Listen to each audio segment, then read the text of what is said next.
നമസ്കാരം. എന്താണ് വെർച്വൽ മെഷീൻസും കണ്ടെയ്നേഴ്സും തമ്മിലുള്ള വ്യത്യാസം?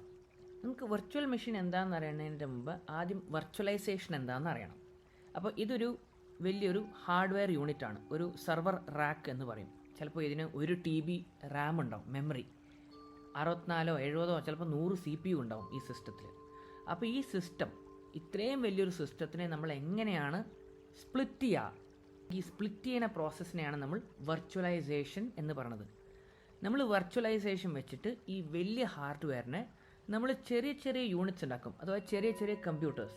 ഈ ചെറിയ ചെറിയ യൂണിറ്റ്സിനെയാണ് നമ്മൾ വെർച്വൽ മെഷീൻസ് എന്ന് പറയുന്നത്. സോ ഈ 1 TB സിസ്റ്റത്തിന് ചിലപ്പോൾ 4 GB റാമും 1 CPU ഉള്ള ഒരു മെഷീൻ നമുക്ക് ഉണ്ടാക്കാം. അതൊരു വെർച്വൽ മെഷീനാവും. ചിലപ്പോൾ നമുക്ക് വേറൊരു വെർച്വൽ മെഷീനിൽ 8 GB റാമും 2 CPU ഉള്ളത് യൂസ് ചെയ്യാം. അപ്പോൾ അതെങ്ങനെ വർക്ക് ചെയ്യും? സോ നമ്മുടെ കയ്യിൽ ഒരു വലിയൊരു ഹാർഡ്വെയർ ഉണ്ട് with high CPU and memory. ഇതിനുള്ള എന്താ ഉള്ളത്? ഇൻഫ്രാസ്ട്രക്ചർ ഉണ്ട്. എന്താണ് ഇൻഫ്രാസ്ട്രക്ചർ ഉള്ളത്? CPU, memory, disk. അപ്പോൾ ഇതിനൊക്കെ നമുക്ക് സ്പ്ലിറ്റ് ചെയ്യണം. അപ്പോൾ ഇതൊക്കെ നമുക്ക് സ്പ്ലിറ്റ് ചെയ്യാൻ വേണ്ടി നമ്മളൊരു സോഫ്റ്റ്വെയർ യൂസ് ചെയ്യും. ഈ സോഫ്റ്റ്വെയറിനെയാണ് നമ്മൾ ഹൈപ്പർവൈസർ എന്ന് പറയുന്നത്. ഹൈപ്പർവൈസർ 2 ടൈപ്പ് ഉണ്ട്, type 1 and type 2. Type 1 hypervisor എന്ന് പറയുമ്പോൾ അത് ഡയറക്റ്റ്ലി ഇൻഫ്രാസ്ട്രക്ചർ അല്ലെങ്കിൽ ഡയറക്റ്റ്ലി ഹാർഡ്വെയർ ആയിട്ട് കമ്മ്യൂണിക്കേറ്റ് ചെയ്യും. ടൈപ്പ് 2 ഹൈപ്പർവൈസർ എന്ന് പറയുമ്പോൾ നമ്മുടെ സാധാരണ ഒരു ഹാർഡ്വെയറിൻ്റെ മുകളിൽ ഒരു ഓപ്പറേറ്റിംഗ് സിസ്റ്റം ഇൻസ്റ്റാൾ ചെയ്തിട്ട് ഈ ഓപ്പറേറ്റിംഗ് സിസ്റ്റമിൻ്റെ മുകളിൽ ഒരു ആപ്ലിക്കേഷനായിട്ട് ഹൈപ്പർവൈസറിനെ ഇൻസ്റ്റാൾ ചെയ്യും. അപ്പോൾ ഇവിടെ ലെഫ്റ്റ് സൈഡിൽ കാണുന്നതാണ് ടൈപ്പ് 2, റൈറ്റ് സൈഡിൽ കാണുന്നതാണ് ടൈപ്പ് 1 ഹൈപ്പർവൈസർ. ടൈപ്പ് ഏതായാലും ഹൈപ്പർവൈസറിൻ്റെ ഡ്യൂട്ടി ഒന്നാണ്, അണ്ടർലൈങ് ഇൻഫ്രാസ്ട്രക്ചറിനെ സ്പ്ലിറ്റ് ചെയ്യുക. ഇതാണ് ഹൈപ്പർവൈസറിൻ്റെ ജോലി. നമ്മൾ ഈ ഹൈപ്പർവൈസറുടെ അടുത്ത് എന്താ ചോദിക്കണം? ഒരു വെർച്വൽ മെഷീൻ അല്ലെങ്കിൽ ഒരു വെർച്വൽ കമ്പ്യൂട്ടറിനെ തരുമോ? നമ്മളൊരു സാധാരണ കമ്പ്യൂട്ടർ പോലെ തന്നെയാണ് ഒരു ഹൈപ്പർവൈസർ എടുത്ത് നമ്മളൊരു വെർച്വൽ മെഷീൻ ചോദിക്കുക. 1 CPU, 4 GB മെമ്മറി, ഇങ്ങനെയായിരിക്കും നമ്മൾ സ്പെസിഫൈ ചെയ്യുക. അപ്പോൾ ഈ വെർച്വൽ മെഷീൻ വന്നു കഴിഞ്ഞാൽ എന്താ ചെയ്യുക? അതിൻ്റെ ഉള്ളിൽ നമുക്കൊരു ഗസ്റ്റ് ഓപ്പറേറ്റിംഗ് സിസ്റ്റം ഇൻസ്റ്റാൾ ചെയ്യണം. ഈ ഗസ്റ്റ് ഓപ്പറേറ്റിംഗ് സിസ്റ്റവും മെയിൻ സിസ്റ്റത്തിലത്തെ ഹോസ്റ്റ് ഓപ്പറേറ്റിംഗ് സിസ്റ്റവും വേറെ ആവാം. ചിലപ്പോൾ ഹോസ്റ്റ് ഓപ്പറേറ്റിംഗ് സിസ്റ്റം വിൻഡോസും ഗസ്റ്റ് ഓപ്പറേറ്റിംഗ് സിസ്റ്റം ലൈനക്സ് ആവാം. അതുപോലെ ഗസ്റ്റ് ഓപ്പറേറ്റിംഗ് സിസ്റ്റം വല്ല സ്പെഷ്യൽ കസ്റ്റം ഓപ്പറേറ്റിംഗ് സിസ്റ്റം ആവാം. മിക്ക ഓപ്പറേറ്റിംഗ് സിസ്റ്റമിനും ഒരു ഗസ്റ്റ് ഓപ്പറേറ്റിംഗ് സിസ്റ്റം ആവാം. ഈ ഒരു VM അല്ലെങ്കിൽ വെർച്വൽ മെഷീൻ്റെ ഉള്ളിൽ നമ്മുടെ ആപ്ലിക്കേഷൻ റൺ ചെയ്യണമെങ്കിൽ അതിനൊരു ഗസ്റ്റ് ഓപ്പറേറ്റിംഗ് സിസ്റ്റം വേണം. ഒരു നോർമൽ കമ്പ്യൂട്ടറിൻ്റെ ഉള്ളിൽ ഒരു ഓപ്പറേറ്റിംഗ് സിസ്റ്റം ബൂട്ടാവണ പോലെ തന്നെ ഈ വെർച്വൽ മെഷീൻ്റെ ഉള്ളിൽ ഗസ്റ്റ് ഓപ്പറേറ്റിംഗ് സിസ്റ്റം ആദ്യം ബൂട്ടാവണം. അത് കഴിഞ്ഞിട്ടേ നമ്മുടെ ആപ്ലിക്കേഷൻ സ്റ്റാർട്ട് ആവുള്ളൂ. ഈ ഹൈപ്പർവൈസർ വെച്ചിട്ട് നമുക്ക് വേറൊരു വെർച്വൽ മെഷീൻ ഉണ്ടാക്കാം. ഈ വെർച്വൽ മെഷീനിലും ഒരു ഗസ്റ്റ് ഓപ്പറേറ്റിംഗ് സിസ്റ്റം വേണം. അത് കഴിഞ്ഞാലേ നമുക്ക് നമ്മുടെ ആപ്ലിക്കേഷൻ ഇൻസ്റ്റാൾ ചെയ്ത് റൺ ചെയ്യാൻ പറ്റുള്ളൂ. അടുത്തത് എന്താണ്? കണ്ടെയ്നേഴ്സ്. അപ്പോൾ കണ്ടെയ്നേഴ്സും ഒരുതരം വെർച്വലൈസേഷനാണ്. ഇവിടെ നമ്മൾ ഓപ്പറേറ്റിംഗ് സിസ്റ്റമിനെയാണ് വെർച്വലൈസ് ചെയ്യണത്. ഇവിടുത്തെ വ്യത്യാസം എന്താണെന്ന് പറഞ്ഞു കഴിഞ്ഞാൽ നമുക്കൊരു സെപ്പറേറ്റ് ഗസ്റ്റ് ഓപ്പറേറ്റിംഗ് സിസ്റ്റം ഇല്ല. നമ്മൾ ആപ്ലിക്കേഷനാണ് നമ്മുടെ മെയിൻ ഫോക്കസ്. ആപ്ലിക്കേഷനെ പാക്കേജ് ചെയ്തിട്ട് ആപ്ലിക്കേഷൻ വളരെ ക്വിക്കായിട്ട് സ്റ്റാർട്ട് ചെയ്യുക എന്നുള്ളതാണ് കണ്ടെയ്നേഴ്സിൻ്റെ ഒരു എയിം. അത് എങ്ങനെയാണ് അച്ചീവ് ചെയ്യണത്? നമുക്കൊരു ഹോസ്റ്റ് സിസ്റ്റം ഉണ്ട്. ഈ ഹോസ്റ്റ് സിസ്റ്റത്തിനും ഒരു ഓപ്പറേറ്റിംഗ് സിസ്റ്റം ഉണ്ട്. അതിൻ്റെ മുകളിൽ ഒരു കണ്ടെയ്നർ റൺ ടൈം ഉണ്ട്. ഈ കണ്ടെയ്നേഴ്സിനെ മാനേജ് ചെയ്യാനും റൺ ചെയ്യാനും വേണ്ടിയിട്ട് യൂസ് ചെയ്യണ ഈ ഒരു സോഫ്റ്റ്വെയറിനെയാണ് കണ്ടെയ്നർ റൺ ടൈം എന്ന് പറയുന്നത്. ഈ container run time underlying host operating സിസ്റ്റമായിട്ടാണ് വർക്ക് ചെയ്യണത്. ഒരു കണ്ടെയ്നർ റൺ ടൈം നിങ്ങളുടെ ആപ്ലിക്കേഷൻ്റെ OCI ഇമേജ് വെച്ചിട്ടാണ് നിങ്ങളുടെ ആപ്ലിക്കേഷൻ്റെ ഒരു കണ്ടെയ്നർ ഇൻസ്റ്റൻസ് ഉണ്ടാക്കുന്നത്. ഇവിടെ ശ്രദ്ധിച്ച ഒരു കാര്യം നോട്ട് ചെയ്യും, ഇവിടെ ഗസ്റ്റ് ഓപ്പറേറ്റിംഗ് സിസ്റ്റം എന്നുള്ള കൺസെപ്റ്റ് ഇല്ല. അതുകൊണ്ട് റിസോഴ്സ് കൺസംഷൻ കുറവായിരിക്കും. ഓൾസോ ഗസ്റ്റ് ഓപ്പറേറ്റിംഗ് സിസ്റ്റം ഇല്ലാത്തതുകൊണ്ട് ബൂട്ട് അപ്പ് ടൈം എന്നുള്ള കൺസെപ്റ്റും ഇവിടെ ഇല്ല. സോ ആപ്ലിക്കേഷൻ സ്റ്റാർട്ടപ്പ് വളരെ ഫാസ്റ്റാണ്. അപ്പോൾ ഇതെങ്ങനെ വർക്ക് ചെയ്യണ ഒരു കണ്ടെയ്നർ? നിങ്ങളുടെ ആപ്ലിക്കേഷനും ലൈബ്രറീസും അണ്ടർലൈങ് ഹോസ്റ്റ് ഓപ്പറേറ്റിംഗ് സിസ്റ്റമിനെയാണ് റിലൈ ചെയ്യണത്. ദാറ്റ് മീൻസ് നിങ്ങളുടെ ആപ്ലിക്കേഷനും ലൈബ്രറീസിൻ്റെയും ബൈനറീസ് ഹോസ്റ്റ് ഓപ്പറേറ്റിംഗ് സിസ്റ്റമായിട്ട് കോമ്പാറ്റിബിൾ ആയിരിക്കണം.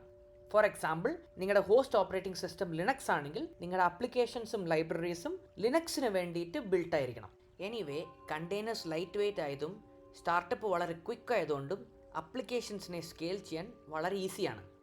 നമുക്കൊരു VM റൺ ചെയ്യണത് നോക്കാം. ഇതൊരു ഹോസ്റ്റ് സിസ്റ്റമാണ്. ഇത് ലിനക്സ് ബേസ്ഡ് ഹോസ്റ്റ് സിസ്റ്റമാണ്. ഇതാണ് നമ്മുടെ വെർച്വൽ മെഷീൻ ഹൈപ്പർവൈസർ. ഇത് വെർച്വൽ ബോക്സ് ആണ്. ഇവിടെ നമുക്ക് നമ്മുടെ വെർച്വൽ മെഷീൻ്റെ ഹാർഡ്വെയർ ആസ്പെക്റ്റ് എല്ലാം കാണാൻ പറ്റും. നമ്മൾ സെലക്ട് ചെയ്ത വെർച്വൽ മെഷീൻ ബൂട്ടാവുന്നു. ഇതൊരു വിൻഡോസ് XP വെർച്വൽ മെഷീനാണ്. ടൈം എടുക്കുന്നത് കണ്ടില്ലേ ബൂട്ടാവാൻ. ഇനി ഇതിൻ്റെ ഉള്ളിൽ നമ്മൾ നമ്മുടെ ആപ്ലിക്കേഷൻ തുറക്കണം. ഇൻ ദിസ് കേസ് ഇൻ്റർനെറ്റ് എക്സ്പ്ലോററാണ് നമ്മൾ ആപ്ലിക്കേഷൻ തുറക്കണത്. ഗൂഗിൾ ഓപ്പൺ ചെയ്യുന്നു.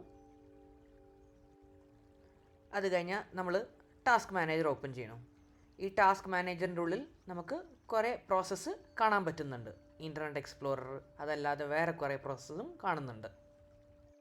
നമ്മുടെ ഹോസ്റ്റ് സിസ്റ്റത്തിൻ്റെ ഡീറ്റെയിൽസ് നോക്കുകയാണെങ്കിൽ ഇതൊരു ഉബുണ്ടു സിസ്റ്റമാണ്. നമ്മൾ ഈ സ്ക്രീനിൽ നിന്ന് ക്ലിയർ ചെയ്തിട്ട് പ്രോസസ് ലിസ്റ്റ് നോക്കിയാൽ ഇവിടെ വെർച്വൽ ബോക്സിൻ്റെ പ്രോസസ്സ് മാത്രമേ നമുക്ക് കാണാൻ പറ്റുള്ളൂ. വെർച്വൽ ബോക്സിൻ്റെ ഉള്ളിൽ റൺ ചെയ്യുന്ന ആപ്ലിക്കേഷനും ഓപ്പറേറ്റിംഗ് സിസ്റ്റത്തിൻ്റെ പറ്റിയിട്ടുള്ള ഒരു ഡീറ്റെയിൽസും അറിയില്ല. നമ്മൾ PS3 നോക്കിയാലും ഈ ഡീറ്റെയിൽസ് നമുക്ക് കാണില്ല. സോ ഒരു വെർച്വൽ ബോക്സ് ഭയങ്കര സെക്യൂറും ഐസൊലേറ്റഡ് എൻവയോൺമെൻറ്റുമാണ് തരിക. ഇനി നമ്മൾ വെർച്വൽ ബോക്സ് അതായത് നമ്മുടെ ഹൈപ്പർവൈസറിൽ നോക്കുവാണെങ്കിൽ ഈ ഹൈപ്പർവൈസർ പല സെറ്റിങ്സും തരും. Mother board, system, Ram, CPU ഇത്തരം പല സെറ്റിങ്സും തരുന്നതായിരിക്കും. അടുത്തത് നമുക്ക് കണ്ടെയ്നേഴ്സ് എന്താണെന്ന് നോക്കാം. ഇവിടെ ഞാൻ ഡോക്കറാണ് യൂസ് ചെയ്യണത്. ഡോക്കർ വെച്ചിട്ട് ഒരു Nginx കണ്ടെയ്നർ റൺ ചെയ്യുന്നു. ഒരു കണ്ടെയ്നർ ആയതുകൊണ്ട് ബൂട്ടപ്പ് ഒന്നുമില്ല, പെട്ടെന്ന് സ്റ്റാർട്ടാവും. ഇതൊക്കെയാണ് അതിൻ്റെ പ്രോസസ് ലിസ്റ്റ്. നമ്മൾ നമ്മുടെ ഹോസ്റ്റ് സിസ്റ്റത്തിൽ പ്രോസസ് ലിസ്റ്റ് അടിച്ചു കഴിഞ്ഞാൽ നമുക്ക് ആ കണ്ടെയ്നറിൻ്റെ ഉള്ളിൽ അതായത് ആ Nginxൻ്റെ എല്ലാ പ്രോസസ്സും ഇവിടെ കാണാൻ പറ്റും. ആ കണ്ടെയ്നറിൻ്റെ എല്ലാ പ്രോസസ്സും ഹോസ്റ്റ് സിസ്റ്റത്തിൽ കാണാൻ പറ്റും. ലിനക്സിൻ്റെ വേറൊരു യൂട്ടിലിറ്റിയായ PS3 നോക്കിയാലും അതിനകത്തും നമുക്ക് ഈ ലിസ്റ്റ് കാണാൻ പറ്റും. അവിടെ കണ്ടെയ്നർ D എന്ന് പറഞ്ഞൊരു സംഭവമുണ്ട്. ഈ കണ്ടെയ്നർ Dൻ്റെ കീഴിൽ Nginxൻ്റെ പ്രോസസ്സർ കാണാം. ചുരുക്കി പറയുകയാണെങ്കിൽ വെർച്വൽ മെഷീൻസും കണ്ടെയ്നേഴ്സും തമ്മിലുള്ള വ്യത്യാസങ്ങൾ എന്താ?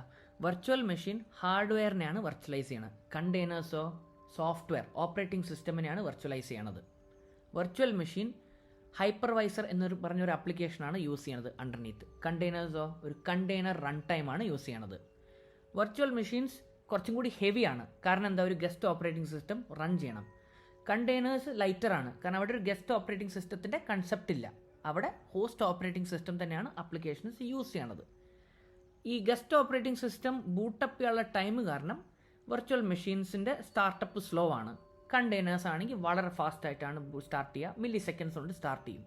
വെർച്വൽ മെഷീൻ സെക്യൂരിറ്റിയുടെ ഒരു കൺസെപ്റ്റ് വെച്ച് നോക്കുകയാണെങ്കിൽ വളരെ സെക്യൂർ ആണ്. കാരണം ഓരോ വെർച്വൽ മെഷീനും ഫുൾ ഐസൊലേഷനാണ് കൊടുക്കണം. അതിൻ്റെ ഉള്ളിൽ റൺ ചെയ്യണ ഓപ്പറേറ്റിംഗ് സിസ്റ്റവും പ്രോസസ്സും ഒന്നും ട്രാക്ക് ചെയ്യാൻ പറ്റില്ല ഹോസ്റ്റ് ഓപ്പറേറ്റിംഗ് സിസ്റ്റമിന്. നമ്മൾ കണ്ടതാണ്. പക്ഷേ കണ്ടെയ്നേഴ്സിൻ്റെ റൺ ടൈം വെച്ച് നോക്കുമ്പോൾ അങ്ങനെയല്ല. ഒരു കണ്ടെയ്നർ എൻവയോൺമെൻറ്റിൽ ആ പ്രോസസ്സ് കംപ്ലീറ്റ്ലി ഐസൊലേറ്റഡ് അല്ല. ഐസൊലേഷൻ ഉണ്ട്, ആ ആപ്ലിക്കേഷൻ ഒരു ഐസൊലേഷൻ ഉണ്ട്. പക്ഷേ ഹോസ്റ്റ് ആയിട്ട് വലിയ ഐസൊലേഷൻ ഇല്ല. ഹോസ്റ്റ് ഐസൊലേഷൻ അത്രയ്ക്കും ഇല്ല. പിന്നെ ഉള്ളത് വെർച്വൽ മെഷീൻ്റെ OS സപ്പോർട്ടാണ്. ഈ ഗസ്റ്റ് ഓപ്പറേറ്റിംഗ് സിസ്റ്റം എന്തുമാവാം. പലതരം ഓപ്പറേറ്റിംഗ് സിസ്റ്റം സപ്പോർട്ട്സ് ഉണ്ട്. കണ്ടെയ്നേഴ്സ് എന്ന് പറയുമ്പോൾ നമ്മുടെ ആപ്ലിക്കേഷനും അതിൻ്റെ ഹോസ്റ്റ് ഓപ്പറേറ്റിംഗ് സിസ്റ്റം എല്ലാം കോമ്പാറ്റിബിൾ ആയിരിക്കണം. എല്ലാ ഓപ്പറേറ്റിംഗ് സിസ്റ്റത്തിലും കണ്ടെയ്നർ റൺ ടൈം എന്ന് പറഞ്ഞ സപ്പോർട്ട് ഇല്ല. കോമൺ വെർച്വൽ മെഷീൻ എക്സാമ്പിൾസ് ആണ് VMware, വെർച്വൽ ബോക്സ്, കെമു, KVM അല്ലെങ്കിൽ നമ്മുടെ മൈക്രോസോഫ്റ്റിൻ്റെ ഹൈപ്പർ-V. അതുപോലെ കണ്ടെയ്നേഴ്സിൻ്റെ കോമൺ പ്ലാറ്റ്ഫോംസ് ആണ് ഡോക്കർ. ഇത് നമ്മളെല്ലാവരും കേട്ടതാണ്. പിന്നെ ഉള്ളതാണ് പോഡ്മാൻ, റോക്കറ്റ്, ക്രയോ. ഇതൊക്കെയാണ് എക്സാമ്പിൾസ് ഓഫ് കണ്ടെയ്നേഴ്സ്.